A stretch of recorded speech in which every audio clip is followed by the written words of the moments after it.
Hey, what's up guys? Walter Berry here. We do this every single day. Don't forget to subscribe, rate, and comment. So what I'm going to show you right now is the idea of tritones, and I'm also going to base them off of the piano too.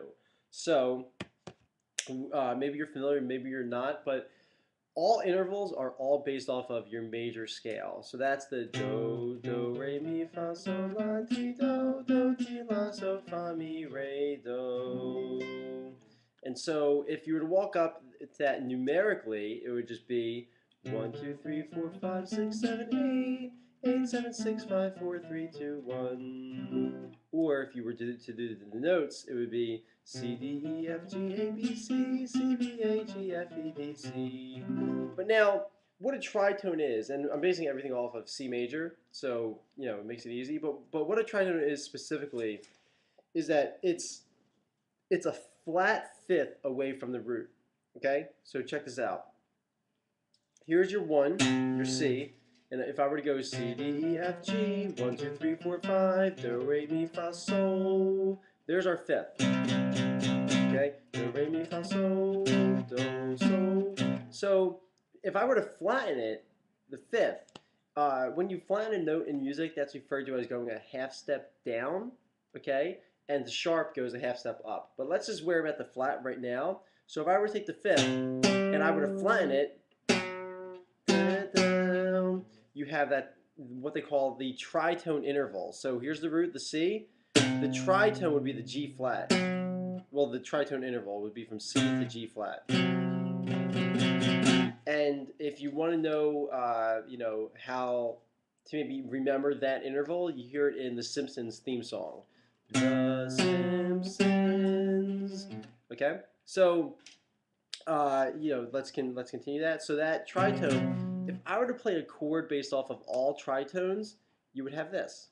And tritones create a lot of tension. Okay, you hear it a lot in like death metal music. You hear it a lot, in jazz music. I mean, it just creates a lot of that tension sound.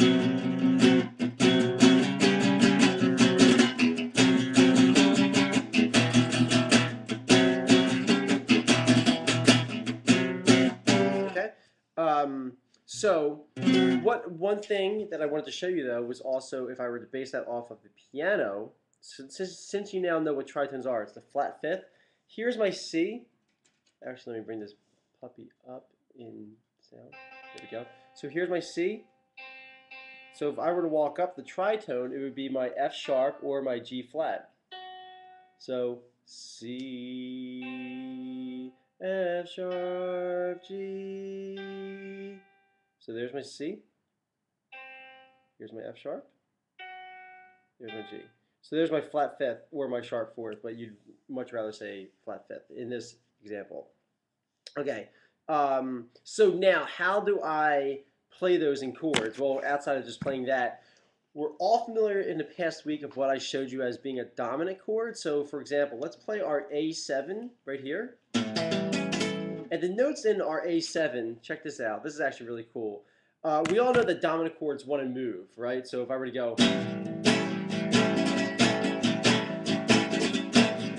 where's that want to move? Da, da, da.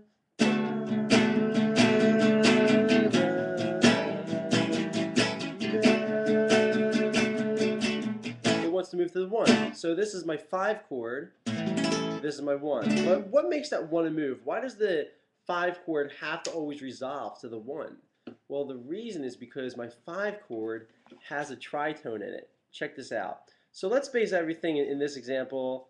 I'm trying to think how to do this. I can do, yeah, that's fine. Okay, so let's do a C7 chord. Okay, my C7 chord is going to be the notes C, E, G, and B flat. Right?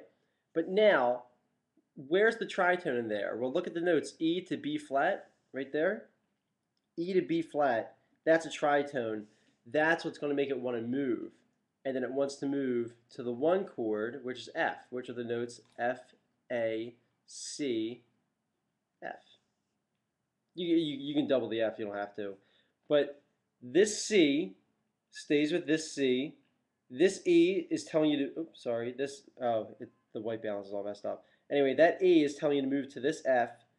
The G moves to, pretty much whatever. You can move that to the F. You can move it, whatever. Then the B flat moves to the A. Okay, so there's your notes, and this tritone here in the C7 chord, that E to B flat. So let's play the notes E, and then let's play the note B flat. So if I were to play this, according to this chart that I have here, it wants to move to the F, the 1 chord. Okay, so here this outlines a C7 chord. Let's play the F. It resolves perfect. Now let's play it resolving to the F sharp, and you're going to hear how it sounds completely out of place.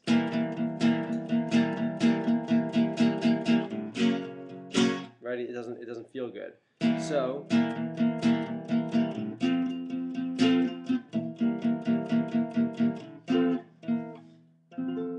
Okay, as opposed to this, F sharp. That's a big key change.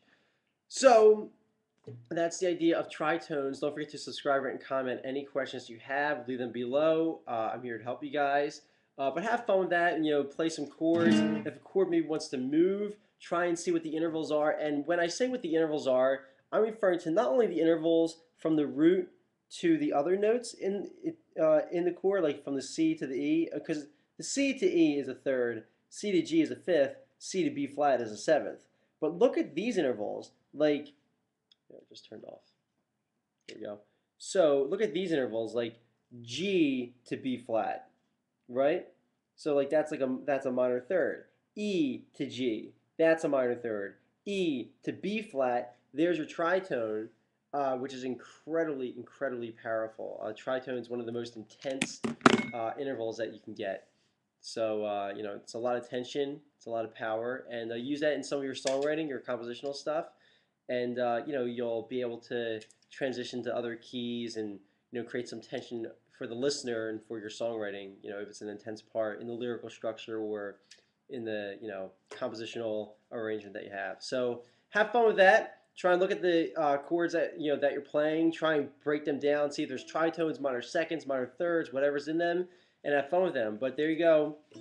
That's a tritone, and we'll see you all back here tomorrow, guys. Subscribe, rate, and comment, and hope you're well. Peace.